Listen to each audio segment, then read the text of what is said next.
ไม่เคยกลัวไม่เคยกลัวตายชอบความอันตรายเล่นเป็นเล่นพายเล่นไฟผู้หญิงสุดๆรักเขาบอกว่ายิ่งแสนอันตราย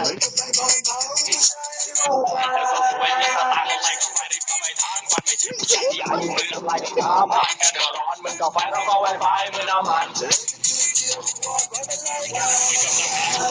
ไปมองตรงนั้นแน่นอนไม่มีจืดชืดไม่มียืนยันไม่มีน้ำดำเหมือนในละครที่อยู่ฉากที่อยู่ตอนจะมีแต่ความสะใจระวังตัวไว้นะคนดี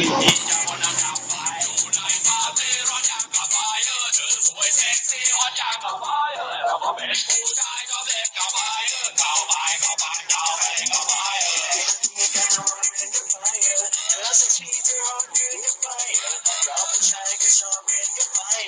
เงินอะไรกูจะไปเจอสวยผมก็เดินหน้าด้านของฝ่ายสวัสดีครับน้องสาวไม่ทราบว่าน้องจะชื่ออะไรมีเบอร์โทรไหมครับอย่าบ้านน้องอยู่แถวไหนกำลังเจ็บทำไมครับจะขอไปวิ่งยังไงหัวใจก็ทำให้คนรถเท้ารูปร่างพอได้สัดส่วนตรงกลางคงกริบหูนั้นยิ่งมองยิ่งเย้าด้วยเวลาที่เธอขยับกายตามเอา